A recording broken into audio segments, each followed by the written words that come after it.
Carla nag-driving lesson, at magaling na kaagad. Sino kaya ang nagturo? Yo! It's me, I'm back again, Kalingap Super Mario guys. Hindi guwapo, pero may itsura. Alright!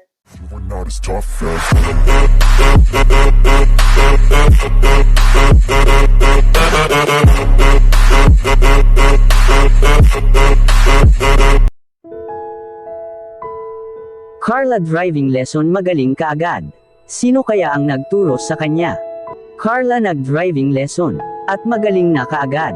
Sino kaya ang nagturo? Yan ang sama-sama nating malalaman mamaya mga kalingap.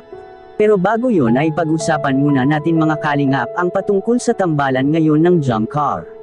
Sa kabila ng lahat ng mga pagsubok na dumaan sa tambalan ni Carla at Papa Jumps ay matatag sila at nagkakasundo na silang dalawa ngayon mga kalingap.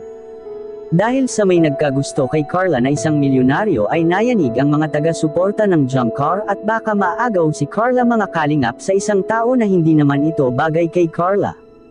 Ang gusto kasi ng mga ka-jump car na si Papa Jumps lang sana ang mamahalin ni Carla pagdating ng tamang panahon mga kalingap. Will may punto rin naman ito ngunit hindi rin naman natin pwede na pilitin si Carla mga kalingap at siya pa rin ang makapagdesisyon sa kanyang sarili.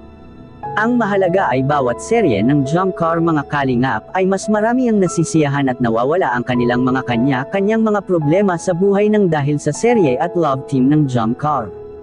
Ipinagkumpara kasi si Carla kay Rachel mga kalingap dahil sa bakit si Rachel ay nakapag-boyfriend na ito na kahit hindi pa nga ito nakapagtapos sa kanyang pag-aaral. Ito na nga ang sinasabi natin na si Carla ang masusunod mga kalingap kung gusto na niya ng magka-boyfriend ay walang makapipigil sa kanya at desisyon niya ang masusunod.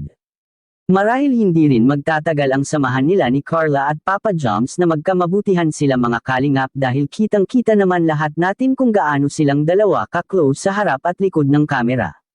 Kung hindi lang magsasawa at makapaghintay lang si Papa Jumps sa magandang pagkakataon mga kalingap ay sila pa rin ang magkakatuluyan balang araw. At bakit? Si Carla ay ang dalagang marunong tumupad ng usapan at kapag isinasabi niya ang isang bagay ay ito talaga ang kanyang susundin mga kalingap. Maalala natin na sinabi noon ni Carla na saka muna ito papasok sa isang relasyon kapag siya ay nakapag-graduate na sa kolehiyo. At kailangan munang maghintay ni Papa Jumps ng 4 na taon bago ito masagot ni Carla sa kanyang panliligaw.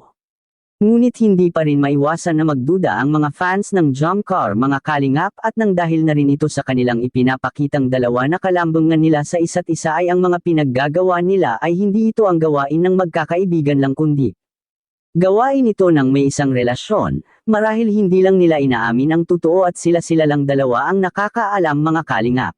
Go, go, go, go, go, go, go.